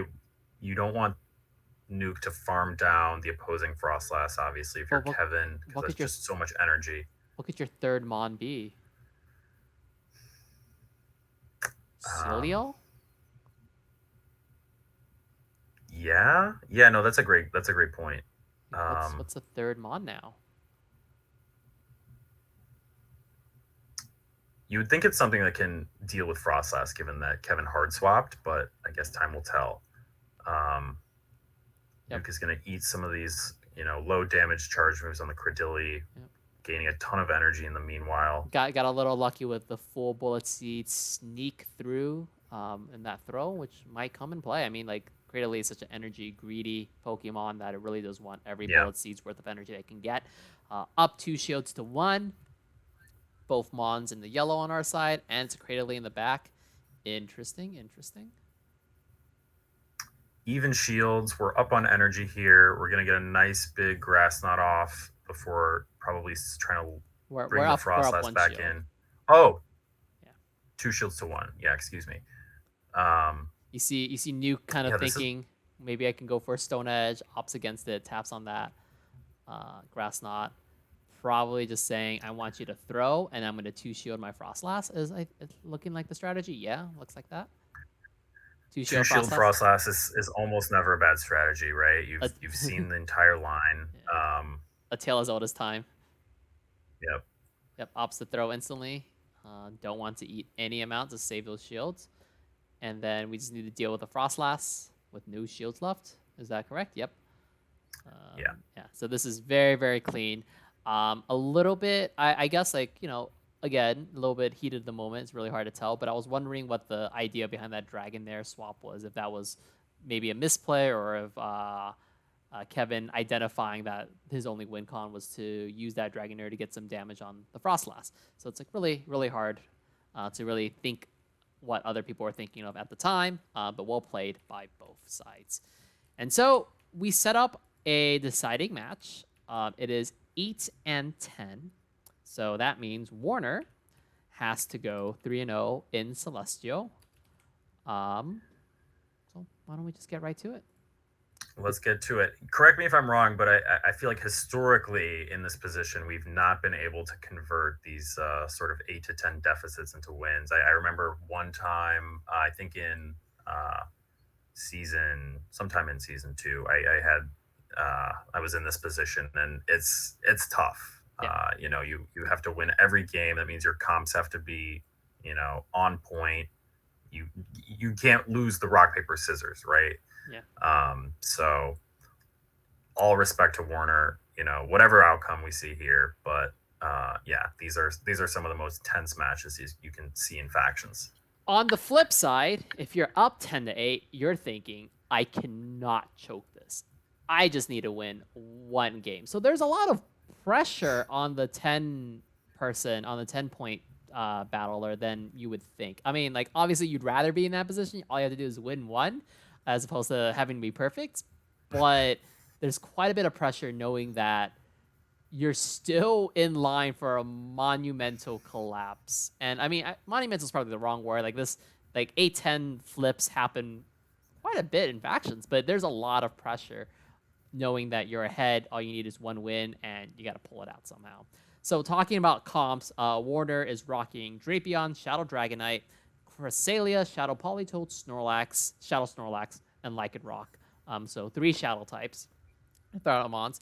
On Scrape and Pete's side, we have Regirock, Cresselia, Dialga, Licky Licky, Samurott, and Greedent. Dialga in Ultra League, not nearly the menace it is in Master League. It is as soft as tissue paper. But 2 normal types, anchoring Scraping Pete's team, looking pretty reasonable against, or looking like juicy targets for the Lycanroc. That Regirock looking like a juicy target too. Dialga looking pretty good as well. So really you're concerned about Cresselia and Samurott if you choose to run this Lycanroc.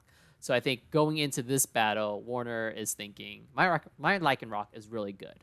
Does Scraping Pete respect that? Do we bring the Lycanroc and say it's going to destroy 2/3 of your team? Or do we say it's too dangerous to have Scraping Pete load up against the Lycanroc? So I think that's one dynamic that's going on. Do you see any other kind of matchups that you want to point out there? I really like the look of Warner's Snorlax off the bat. You obviously have great fast move pressure on the Cresselia, which is one of your main concerns. You're hitting a lot of stuff with super effective fighting damage with the superpower, which I assume he's running. And it's kind of, got some good safe swap potential. I like on Scrape and Pete's side. That Lick a Licky is kind of interesting. You have the earthquake damage to hit the Drapion and the Lichen Rock. But yeah, let's get into this. I will say I'm curious one to see what thing. we see. We could not scrim for Warner because no one had a Licky Licky. Because who in their right mind would build a Licky Licky? Yeah, I certainly don't have the XLs. Yeah, I don't know about you guys. It's like pulling teeth building a Lickitung for a Great League, let alone a Licky Licky. And now I have to build another one, so not great. But yeah, let's hop right into it. We see Warner going straight into this battle. Snorlax into Cresselia, pretty good. Those licks dealing super effective. That Shadow giving extra damage. These body slams being stabbed. It's just a lot of damage coming in. This is a pretty nice lead. Like we mentioned, the lick damage on Cress is very nice. You keep your Dragonite off of this, and potentially open up your own Cresselia for some more dominant matchups in the back. Straight body slam here is definitely the way. You probably don't want to shield anything, and just kind of play out the zeros, I would guess. Yep. Warner just opting to try to get... Who has a Ultra League Dialga? I mean, like, everybody has an Ultra League Dialga if they rated Dialgas. Whether it's any good is nothing entirely. It's actually kind of interesting that this meta has led to building things like Dialga, and there was like another legendary thing. But okay, we get a swap out. Here's this Dialga. Ooh, try to get to that Warner gonna get to superpower. the body slam. Yeah. Buying himself some time to think here. Yep. Not going to pull a shield. It's a little tricky. Yeah. Bringing in the Crest. You maintain switch advantage if you're, or the ability to swap if you're Warner, which is not invaluable. Yeah. You get to the Moonblast before the Dialga gets to a nuke. So we'll see if Scrape and Pete opts to shield. Nope. Nope. So Warner at this point is probably just gonna shield the Draco Meteor that is inevitably coming and then farm down, is my guess. I like that play. You don't really fear the opposing Crest just because your own Crest is so tanky. A little farm on the Shadow Dragonite. Interesting. Recognizing that you need a little bit of energy ahead of Cresselia. Oh, we run into a Regirock. All right. So I think at this point on the call, we had some people kind of saying, "Oh my God, why did you do that? Like, this might be over now." And it's, again, really high stakes on our end, right? Because we know every game matters. We need to win every game. Warner is sitting on a Cresselia with like a bajillion energy, so we'll see how that particular dynamic plays out. But we're down shields. They swap. Oh, the Cresselia catches on the superpower. Yeah, that's not ideal. However, you get some good Dragon Breath damage here. Oh, it's very low. Yeah, Dragon Breath down. Your clock is almost up, but I don't know if... Yeah. Okay. Registeel is just so fast. Those stone edges. So the nice thing here is that the Registeel throws energy, which means it's pretty dry. This Dragonite goes down, and now you see here, Warner is almost at 2 Grass Knots already. So Warner's going to throw the first Grass Knot. I think one There's Grass nothing Knot... that Regis... Sorry, go ahead. I was just going to say this Crest has enough energy or enough health left that, I think this Regirock is not going to be able to do much. Yep. And then this throw may be a little bit gratuitous. You're not going to land the Grass Knot because of that shield, and your out is the Cycle Cut down. But this Cresselia is dummy thick. This Regirock is going to get to a Stone Edge, but the Stone Edge doesn't quite deal enough damage. Does it get to a second Stone Edge? It does not. And so that's, all things considered, a pretty comfortable win, given that Dragonite, had a hard time trying to find somewhere to go, right? Like between Regirock, Cresselia, Dialga, you're like, I don't want this Dragonite on a lot of these things.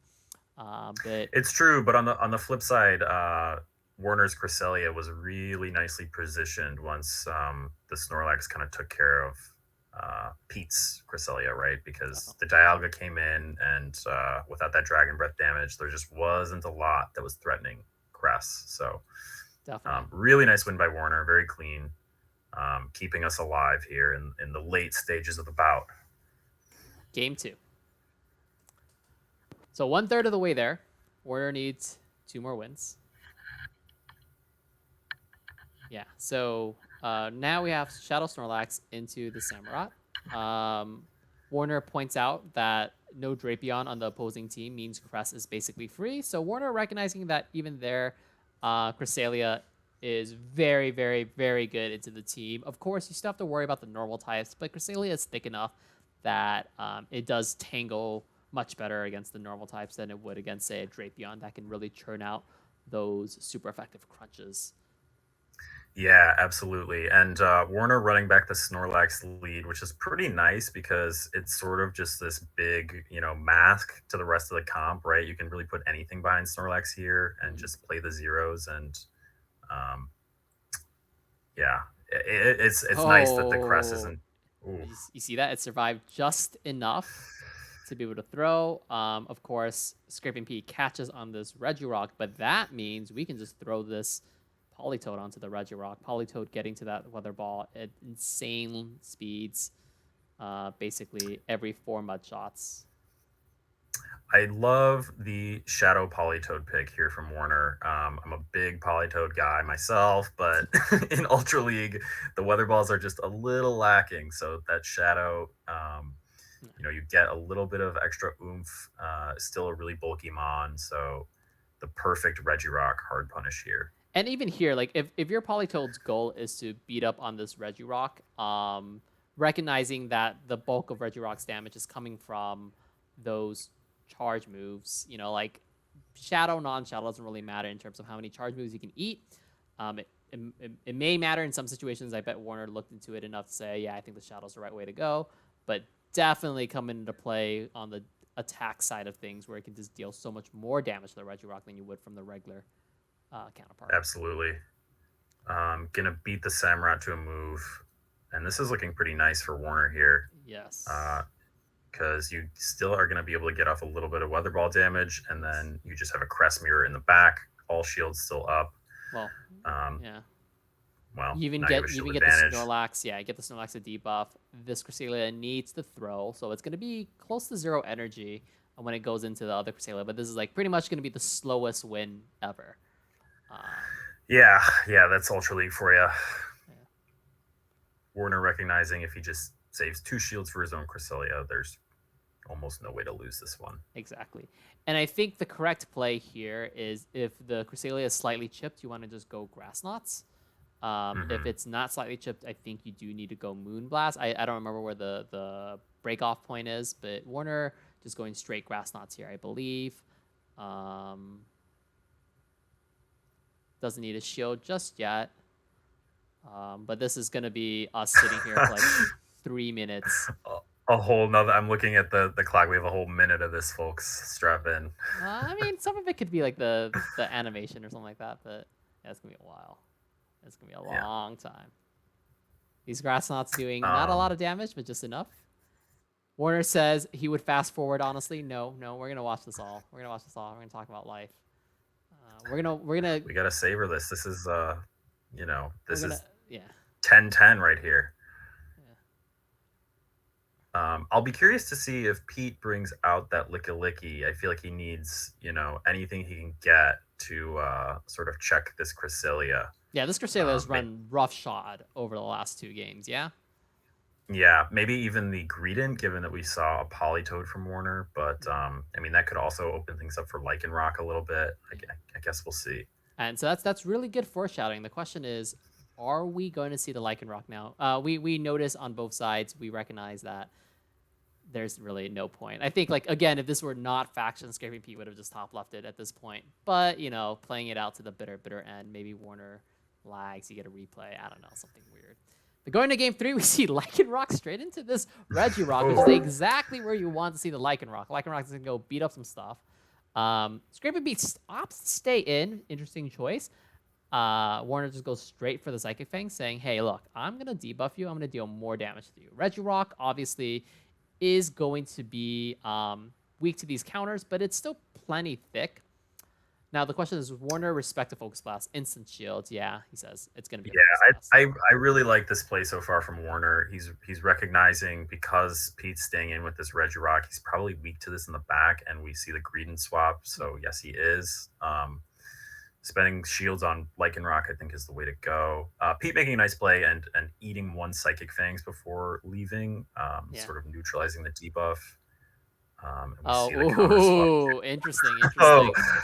The Warner Snorlax iPad, the Warner iPad Yeah. coming into play here, or sorry, the Gundam iPad. Yeah, Gundam getting comfortable as he records these matches. Yep.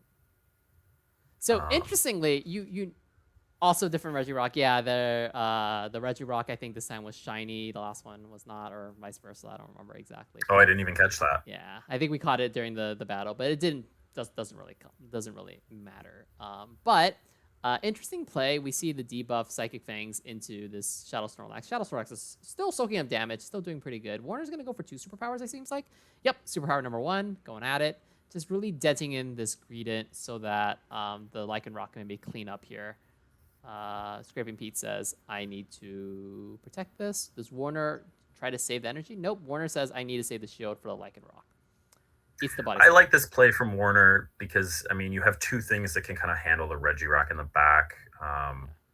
You can bring in your Lycanroc, get a nice amount of farm. So Warner's going to go for the straight farm down, I think. You could probably, you can actually just eat 1 move here. Yeah, you need that shield for the Regirock's moves. Greedent deals damage, but not enough to kill the Lycanroc, yeah. And we get that full farm down. Very nice. So the question is, what's the last Mon? What could it be? It's a Cresselia.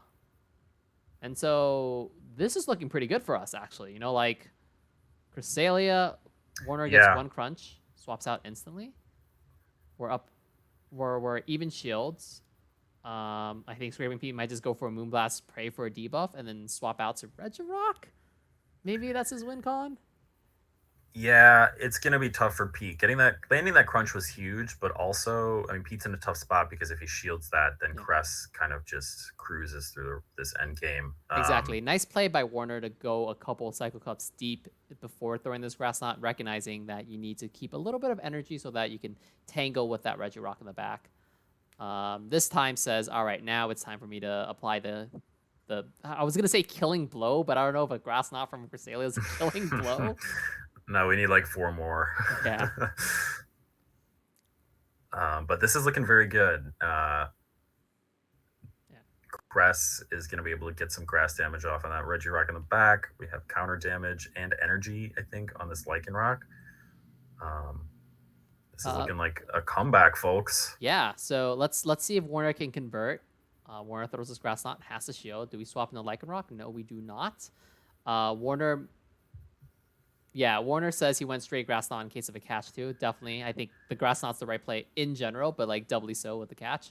Warner opts to wait until the energy comes off before throws the Psychic Fangs. I think just really wanting to speed up the clock, recognizing that the real threat here is having to eat a combo move from both Mons, so you really want to speed up the clock. Let's see what Warner does here. Warner. I think you could go either way. Yeah. I think saving the shield for Cress is probably safest, but Warner decided to make this a little exciting. Maybe going for the timeout strat, but Warner gets to this crunch, and this should be it. Wow, that is actually kind of crazy. I think this is a hell of a comeback win. With 4 seconds left to spare, but Warner actually, the Mad Lad pulls it off and goes 3-0, which means we go 11-10, and starting from a 4-8 deficit, we end up winning the bout, our first bout of this cycle. Thoughts, Windy? Hell of a win. Gotta hand it to Warner for recognizing that his Cresselia was the key and, perfectly leveraging it. And these guys are no slouches. This is a really strong team. I think of mostly Canadian players. You have, big names like Dunebug, Jace Fan, and, but the whole squad is, top to bottom, just super talented. So gotta hand it to the opponents. But yeah, we love when the comeback comes to fruition. Definitely, definitely. And I think really shows a lot of resolve on the on behalf of the Stonks, really, coming back from 4 to 8, like, a deficit that's not insurmountable as we saw today, but definitely a deficit that really makes you start questioning whether you can win.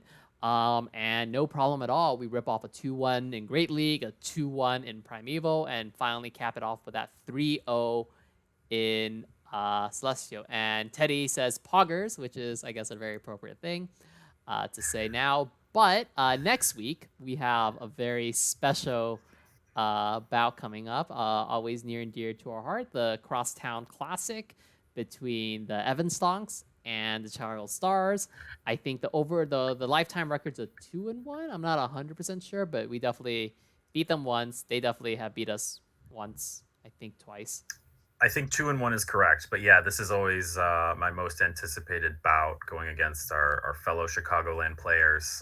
Another squad that is just stacked with Top to talent. bottom. Yeah, yeah. It's kind of amazing In how every much slot. talent has kind of come from Chicago specifically. And while the Evanstonks have branched out a little bit, I think it's the Chicago Stars are a hometown team more or less. Everyone in Chicago land except for maybe someone that just recently moved. But it should be a great bout. I am still trying to figure out who I want to cast it. I think it'd be kind of fun to have one of the stars cast it with me. But that is TBD. If we get curb stomp, maybe I don't want the stars to cast it, and if we get like completely crushed them, maybe I don't want to rub it in too much. But if it's like a close fight, close one, I might get a Chicago Star to come on in. And Yeah, yeah, I was gonna say outcome dependent. It could be a great time. I'll be tuning in no matter what. I'm really looking forward to seeing how this week shakes out. for sure. And that should do it for our latest edition of Silph Factions in Emerald tier for North America. Evanstonks versus Icy Wind. Evanstonks 11, Icy Wind 10. Came down to that last match where Warner clutched out the 3-0 to win the bout. And with that, do we have anybody we want to raid? Because I keep forgetting to raid. Great question. Let's take a look. Looks like Fraggin' Wagon is live. Still live? All right. I guess we can ride Fraggin. Yeah, I think he's doing his whale weeks. Is it every week for him a whale week? That's probably true. Is it Fraggin without a G at the... Yeah, okay. Let's see if that works. All right, so we're going to start rating. We're going to be going over there in a few minutes. Tell Fraggin I said hi. Windy, thanks so much for casting with me today, especially on short notice. And we will be going in 3, 2, 1, and raid. So long, everybody.